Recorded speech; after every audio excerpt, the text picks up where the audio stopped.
बिस्मिल्लाहिर्रहमानिर्रहीम। अस्सलाम वालेकुम फ्रेंड्स, उम्मीद है आप खैरियत से होंगे। आप देख रहे हैं फाइनेंस एक्सपर्ट। फ्रीलांसर अपनी इनकम टैक्स रिटर्न 2026 की कैसे फाइल करेंगे। काफ़ी टेक्निकल है, चीज़ें काफ़ी इन्होंने कम्प्लेक्स कर दी हैं। ध्यान से देखिएगा।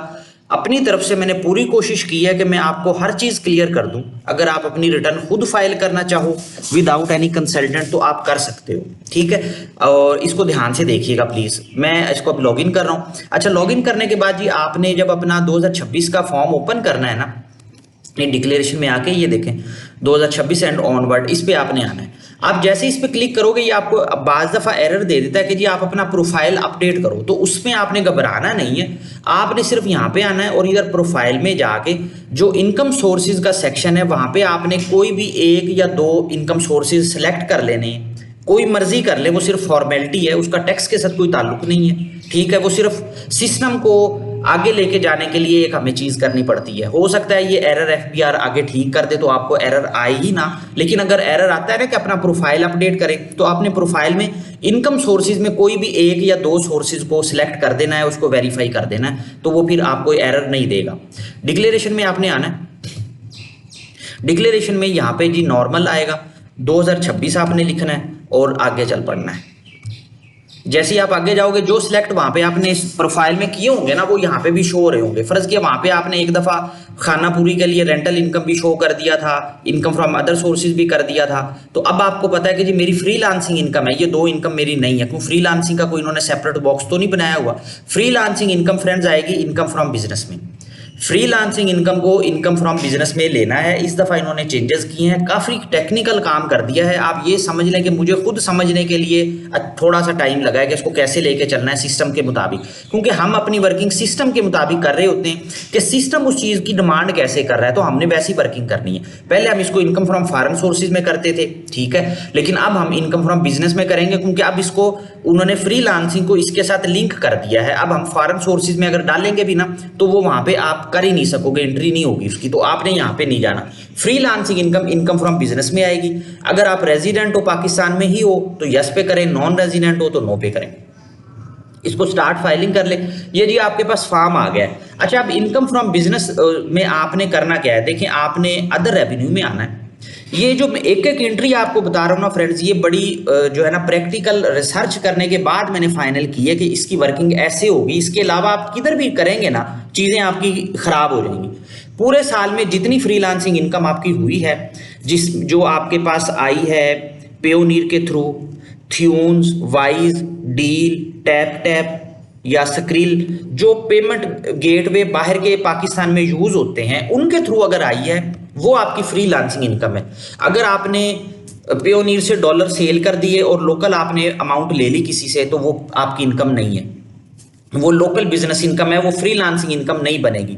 इसी तरह आप यूके की कंपनी को, जर्मन कंपनी को सर्विसेज दे रहे हो और वो अपने लोकल एजेंट से कह के आपके अकाउंट में पैसे ट्रांसफर कर देती है लोकल, तो वो फ्रीलांसिंग इनकम नहीं है। फ्रीलांसिंग इनकम वही होगी जो बाहर से आएगी। और इसके लिए आपने एक और चीज करनी है, जितनी फ्रीलांसिंग इनकम पूरे साल में आपने ली है 2026 में, जुलाई 2025 से 30 जून 2026 तक, उस सब के आपने पीआरसी जो है वो प्रोसीड रियलाइजेशन सर्टिफिकेट बैंक से लेके अपनी फाइल में लाजमी रखें। अगर सॉफ्ट में आपको ईमेल आ जाती है तो फोल्डर में रखें, क्योंकि एफबीआर जब भी आपसे क्वेश्चन करेगा वो इसी इनकम का करेगा, क्योंकि ये टैक्स इस पे बहुत ज़्यादा कम होता है, लोग अक्सर इसको मिसयूज करते हैं। तो इसलिए आपने पीआरसी संभाल के रखनी है बैंक से। हम एज्यूम करते हैं जी हमारी टोटल इनकम 1,15,00,000, इसको कैलकुलेट कर दें, ये हमारी इनकम आ गई है जी टोटल, ठीक है। अब आपने इसको क्या करना है, यहां से इसको साथ फाइनल टैक्स में भी लेके जाना है, क्योंकि ये फाइनल टैक्स की आइटम है। इसको करने के बाद अब अगर आपने अपने कोई एक्सपेंसेस माइनस करने हैं, देखिए अगर करने हैं तो लिखे, नहीं करने तो कोई इसका इशू नहीं है, क्योंकि आपकी जो इनकम है वो यहीं पे टैक्स हो जाती है। एक्सपेंसेस आप डालें या ना डालें उसका टैक्स के साथ कोई ताल्लुक नहीं है, तो इसका मसला नहीं है। लेकिन अगर आप कहते हो नहीं जी मेरे एक्सपेंसेस ज़्यादा हैं, मैंने ऑफिस बनाया हुआ है तो वहाँ पे एक्सपेंसेस होते हैं, तो फिर आप डाल लें। यहाँ पे जितना ऑफिस का आप रेंट पूरे साल का पे कर रहे हो वो लिखें, ठीक है। जो अमाउंट इधर लिखें उसको यहाँ पे भी पेस्ट करें साथ साथ, क्योंकि ये फाइनल टैक्स की हम कैलकुलेशन कर रहे हैं। पूरे साल में जितनी सैलरीज आपने पे की हैं वो लिख दें। कोशिश करें, अगर किसी आपके एम्प्लॉय की सैलरी 50,000 से ज्यादा आप पे कर रहे हो तो उसको बैंक टू बैंक करें, फिर उसको कैश में पेमेंट ना करें। इसी तरह बाकी भी जो एक्सपेंसेस आपने डालने हो वो आप डाल सकते हो। अदर इनडायरेक्ट में हम 2 लाख लमसम फिगर डाल देते हैं, ठीक है, इसको कैलकुलेट कर दें। और अगर आपने कोई और एक्सपेंस ऐड करना है तो ये अदर एक्सपेंस का भी ऑप्शन आ रहा है, इसमें देखें अगर इस लिस्ट में कोई एक्सपेंस आपने ऐड करना है, जैसे कि मैं प्रोफेशनल इसमें ये अगर इसको ऐड करना है मैं इस पर करूंगा तो ये देखिए नीचे ऐड हो गया। ये मैंने कंसल्टेंट को आप समझ लें कोई रिटर्न फाइलिंग फीस दी या ऑडिट फीस दी, उसको कैलकुलेट कर लिया, ये आ गया जी। अच्छा आप देखें ये आपकी होगी एंट्री। अब जो मेन एक चीज है ना वो है टैक्स डिडक्शन की, इसको जरा ध्यान से सुनिएगा।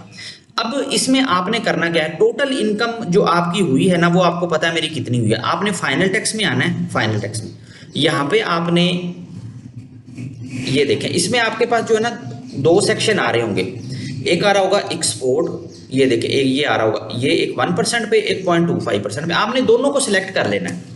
अच्छा अब मैंने दोनों को सिलेक्ट क्यों करवाया मैं वो भी बताता हूँ। नॉर्मली जो बैंक होता है ना वो बाज दफा आपकी 1% की डिडक्शन कर लेता है कुछ अमाउंट पे कुछ बिल्कुल भी नहीं करता, ठीक है। और अगर तो 0.25 भी बैंक डिडक्शन कर रहा है फिर तो मसला ही कोई नहीं, फिर तो सारा कुछ ही सेम होगा, इसमें कुछ भी नहीं करना आपने। ये थोड़ा सा टेक्निकल पॉइंट है, जरा समझिएगा। इसके लिए मैंने थोड़ी सी वर्किंग बनाई है, देखें। फर्ज किया हमारी टोटल इनकम है 1,15,00,000, ठीक है। अब उसमें से मैं कहता हूं कि बैंक ने जो है ना वो 6 मिलियन के ऊपर 1% टैक्स काट लिया है, तो आपने यहाँ पे 6 मिलियन लिखना है, क्योंकि नॉर्मली ऐसे होगा। मैं इसलिए एंट्री इसलिए कर रहा हूँ ताकि आपको मसला ना हो। ये ना हो कि आप जब रिटर्न फाइल करने जाएं कोई मसला आ जाए और आपके नसूला भाई ने टाइम ही वेस्ट किया, ठीक है। तो मेरी कोशिश है कि मैं एक एक एंट्री आपको बता दूं। अच्छा अब इस 1% के ऊपर जो था ना उसने हमारा टैक्स जो था ना 6 मिलियन के ऊपर उसने टैक्स काट लिया 1%। हम कहते हैं जी उसने जितना बनता था इसने टैक्स काट लिया। अच्छा अब हमारी टोटल इनकम जो हमने डाली है वो तो 1,15,00,000 है, तो अगर आप इसको करोगे इसमें से माइनस करोगे तो रिमेनिंग कितनी रहेगी 55 लाख। अब ये जो 55 लाख की इनकम थी ना ये हमारी 0.25% के हिसाब से हमने करवानी थी, ठीक है, क्योंकि 1% तो बैंक ने काट ही लिया है, उसको आप 0.25 करने का फायदा कोई नहीं, वो तो टैक्स पहले ही चला गया आपका। अब 55 लाख आपने यहाँ पे लिखना है। अब अगर तो कोई 0.25 के हिसाब से टैक्स कटा है तो वो यहाँ पे लिख दें, और अगर नहीं कटा इसको कुछ भी ना करें, ठीक है, सिस्टम खुद ही वर्किंग कर लेगा।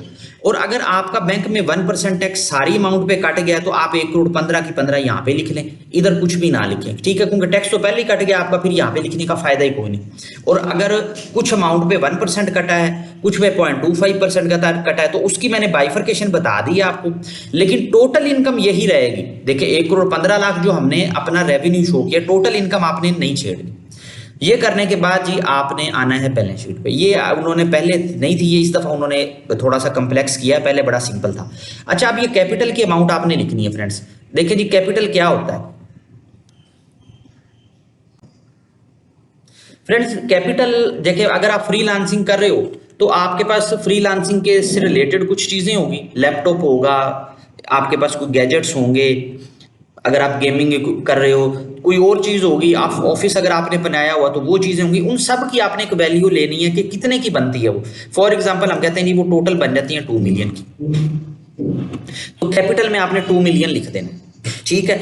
अब इस 2 मिलियन को सारे को लिखना चाहें तो सिर्फ यहाँ पे भी लिख दें, सिर्फ एक फॉर्मेलिटी पूरी करनी है कि जी इस 2 मिलियन का क्या चीज़ है, प्लांट है, मशीनरी, इक्विपमेंट, फर्नीचर, मतलब हमारी जो चीज़ें वो सारी इसमें आ जाती हैं। अगर आप इधर करना चाहें 15 लाख तो 5 लाख आप अदर एसेट्स में कर दें, ठीक है। अब इसका मतलब ये नहीं है कि आप ये कहें जी मेरी बिजनेस का कोई अकाउंट नहीं है तो मैं कैपिटल क्यों लिखूं। ये एफबीआर ने अब इसके साथ कंपलसरी कर दिया है तो अब हमें करना पड़ेगा। आपके एनटीएन में बिजनेस है ऐड नहीं है उसका इशू नहीं है, आपने ये वर्किंग ऐसे ही करनी है, ठीक है। इसको आपने साथ साथ सेव कर लेना। ये आपकी होगी जी इनकम सारी, यहाँ पे फ्रीलांसिंग की टोटल इनकम आ गई है। अब आपने अपने पर्सनल जो टैक्सेस है ना उसको क्लेम करना है, आपने विद होल्डिंग में आना है। विद होल्डिंग में देखें फाइनल टैक्स की एंट्री जो आपने पहले की थी वो ऑटोमेटिकली आ गई है। आपने एडजस्टेबल टैक्स पे आके सेक्शन में आना है। यहाँ पे देखें जी जो सेक्शन जिसका टैक्स आपको लग रहा है कटा हुआ है वो आप क्लेम कर सकते हो। जैसे मैं आपके साथ ही जाता हूँ नीचे, ये देखें जी अगर आपने इस साल में कोई गाड़ी ली है उसका टोकन टैक्स पे किया है तो उसमें इनकम टैक्स जो भी था वो आप पे जहाँ यहाँ पे क्लेम कर सकते हो। वैसे तो वो ऑटोमेटिकली भी एंट्री आ जाती है, ठीक है। नहीं आई तो आप खुद भी क्लेम कर सकते हो। ये आप रीड करते रहें। ये देखें, अगर व्हीकल का आपने टैक्स पे किया है, ये आपका मोबाइल फोन का आ गया प्रीपेड टेलीफोन कार्ड, ठीक है। इंटरनेट का आपने पे किया है, उसका वो सर्टिफिकेट आपको मिल जाएगा, वो भी ले लें, ठीक है। अक्सर तो ये ऑटोमेटिकली एंट्री खुद ही कर देगा सिस्टम। अगर वो ना करे तो आपने खुद कर लेनी है, ठीक है। यहाँ पे इसको ऐड कर ले जो आपसे रेलिवेंट कैटेगरी है। अगर आप ये देखना चाहते हो मेरे टैक्स कितने कटे हैं कितने नहीं कटे, एफबीआर ने यहाँ पे पूरे लिए हैं या नहीं लिए, तो उसका बड़ा आसान सा हल है। आपने आना है, आपने MIS पे आना है। MIS से आपने इंफॉर्मेशन सेंटर पे आ जाना है। ये मैं आपको इन्फॉर्मेशन के लिए बता रहा हूँ सिर्फ कि आप चेक कर लें एक दफा। पेमेंट डिटेल में टैक्स ईयर 2026 पे जब आप सर्च करेंगे ना, तो जितने टैक्स आपके कटे होंगे वो सारे यहाँ पे आ जाएंगे। उसको आप यहाँ से एक्सेल में एक्सपोर्ट कर सकते हो, ठीक है। और इसको आप इसके साथ रिकनसाइल कर लो कि एफबीआर ने मेरे सारे क्रेडिट ले लिए हैं या नहीं लिए। अगर उसने नहीं लिया कोई चीज तो वो यहाँ से आप सेक्शन ऐड करके ले सकते हो। जैसे अब मैंने टेलीफोन कार्ड ऐड किया, प्लस पे क्लिक करें। यहाँ पे आपने अपने जो भी आपका नंबर आप यूज कर रहे हो उसकी डिटेल लिखें, इसको ऐड कर दें। ये ऐड हो गया। अब जितना टोटल बिल था पूरे साल का वो लिखें, यहाँ पे वो सर्टिफिकेट पे लिखी होती है अमाउंट आपको मिल जाएगी। इसी तरह इंटरनेट जो है इस पे क्लिक करें। आप जिस कंपनी का इंटरनेट यूज कर रहे हो उसका जो भी नंबर है वो लिख के इसको ऐड करें। और ये आपको आए पता पूरे जो वो सर्टिफिकेट देंगे ना, तो उसके ऊपर लिखा होगा कि पूरे साल का बिल आपका इतना था और उसके ऊपर टैक्स इतना था। ये मैं सिर्फ समझाने के लिए एंट्री कर रहा हूँ, तो आपने इस तरह से एंट्रियां कर लेनी है। ये सारी एंट्रीज हो गई आपकी। उसके बाद आप जब कंप्यूटेशन पे आएंगे तो आपने देखना है कि टैक्स पेएबल बनता है या नहीं बनता। देखिए नॉर्मली तो फ्रीलांसर का टैक्स पेएबल बनेगा ही नहीं, ठीक है। लेकिन अगर एडमिटेड टैक्स आ गया है आपका, तो फिर आपने यहाँ पे क्लिक करेंगे ना, तो उसका ये चालान बना देगा, PSID जनरेट कर देगा आपको। वो आपने पे करना है। जब आप पे कर दोगे तो 3-4 घंटे के बाद वो सिस्टम में अपडेट होगा। उसके बाद आपने दोबारा इसको ओपन करके पेमेंट में आना है और यहाँ से उसको लोड कर लेना है, वो इसके साथ अटैच हो जाएगा, ठीक है। ये अगर पेमेंट करनी है, अगर पेमेंट बनती नहीं, वैसी सारी विदहेल्ड हो गई है, बैंकों ने काट ली है, तो फिर इसकी जरूरत नहीं है। ये कुछ ज्यादा मुश्किल नहीं है। ये PSID पे आप करेंगे ना, तो मैं आपको चलें करके दिखा ही देता हूँ। ये कोई ज्यादा मुश्किल नहीं है कि आप इसमें कहें जिस बहुत कोई चीज मुश्किल है। बस इस पे 1 क्लिक करना है आपने, ठीक है। अब ये वो कह रहे हैं ना आपको, ये आपका जो है ना वो ये टैक्स वो डिमांड बना रहा है, तो ठीक है। आप जनरेट PSID पे क्लिक करें, ये आ गया। अब देखिए उसने एक नंबर आपको दे दिया PSID का। सिंपल ये नंबर जायज कैश इजी पैसे अपने बैंक की ऐप से जाके आप FBR पेमेंट में पेमेंट कर सकते हो। जब आप पेमेंट कर लोगे तो 4-5 घंटों के बाद सिस्टम में आपने दोबारा लॉगिन करना है और पेमेंट सेक्शन में आके यहाँ पे इसको अटैच कर देना है, बस और कुछ नहीं करना। और इसको कैलकुलेट कर देना है और इसको सेव कर लेना। फ्रेंड्स ये थी आपकी फ्रीलांसिंग की जो एंट्रीज थी वो पूरी हो गई। अब आगे आते हैं जी वेल्थ स्टेटमेंट कैसे होगी। देखिए फ्रेंड्स वेल्थ स्टेटमेंट में सबसे पहले आपने पर्सनल एसेट्स में आना है। यहाँ पे देखें अगर आपने फर्स्ट टाइम फाइलिंग की है तो ये ब्लैंक होगा, और अगर पिछले साल भी आपकी फाइलिंग चल रही थी तो जो एसेट्स आपने ऐड किए थे वो पहले आ रहे होंगे, प्रॉपर्टियां आ रही होंगी, बैंक अकाउंट आ रहे होंगे, तो आपको उनको कुछ करने की जरूरत नहीं है। बैंकों का 30 जून 2026 का बैलेंस आपने लिखना है। प्रॉपर्टी अगर आपने पहले पिछले साल शो की थी 5 मिलियन की, आपने उसके ऊपर कंस्ट्रक्शन किया या कोई और इंस्टॉलमेंट पे किया और उसकी वैल्यू बढ़ गई है तो वैल्यू इंक्रीज कर दें। अगर आपकी नई कोई प्रॉपर्टी आ गई है या आपने पहली दफा फाइलिंग की है तो सिर्फ इमूवेबल प्रॉपर्टी पे प्लस पे क्लिक करें। ये देखिए जी ऐड प्रॉपर्टी पे आए, यहाँ पे प्रॉपर्टी टाइप कौन सी प्रॉपर्टी है जी, नॉर्मली रेजिडेंशियल है, अच्छा जी फ्लैट है। डेट ऑफ एक्विजिशन आपने बतानी है। अगर पहली दफा आप फाइल कर रहे हो तो जितनी प्रॉपर्टियां आपके नाम पे हैं जो 30 जून 2026 को आपके पास थी, वो चाहे 1980 में ली थी आपने, वो सारी आपने बतानी है जिस डेट पे आई थी। अगर डेट नहीं मिलती तो अप्रोक्सीमेटली आइडिया ले लें कि किस साल में आई होगी, तो इसका इतनी फॉर्मेलिटी, मतलब सिर्फ फॉर्मेलिटी और कुछ भी नहीं है, लेकिन उसको बताना है कि कब आई थी आपके पास, ठीक है। ये आप एंट्रीज करें यहाँ पे। मैं आपको सिर्फ समझाने के लिए कर रहा हूँ। अब जितनी की आपने ली थी वो प्रॉपर्टी, उसकी जो रजिस्ट्री वैल्यू या डॉक्यूमेंट की वैल्यू लिखें यहाँ पे, कहाँ पे है ये प्रॉपर्टी। ये आपने देखे सिर्फ एड्रेस आपने जो है ना, मैं आपको सिर्फ समझाने के लिए जल्दी जल्दी कर रहा हूँ। ये आपने सारी चीज़ें सिलेक्ट कर लेनी, जिस सिटी में भी आपकी प्रॉपर्टी है वो आप लिखनी। यहाँ पे आपने कंप्लीट उसका एड्रेस लिखना है प्रॉपर्टी का कि वो किधर है, ठीक है। इसको सेव करेंगे तो ये प्रॉपर्टी यहाँ पे ऐड हो जाएगी, ठीक है। कोई और प्रॉपर्टी ऐड करनी है तो इस पे आप ऐड पे प्रॉपर्टी पे क्लिक करेंगे तो वो ऐड हो जाएगी, ठीक है। ये देखें आपकी प्रॉपर्टी ऐड हो गई है। इसी तरह अच्छा, अब उसके बाद आपने क्या करना है, ये फाइनेंशियल एसेट्स और इन्वेस्टमेंट है ना, इसके एसेट्स पे आना है। अब देखिए, आपने अगर बैंक अकाउंट ऐड करने हैं, कैश इन हैंड ऐड करना है, तो आपने क्या करना है, इन्वेस्टमेंट को और कैश इन हैंड को सिलेक्ट करना है। बैंक अकाउंट को सिलेक्ट नहीं करना, वो ऐड नहीं करने देगा, एरर देगा, आपको बहुत परेशानी होगी। बैंक अकाउंट भी आपने इन्वेस्टमेंट इसमें ऐड करने हैं, इसको ऐड करें।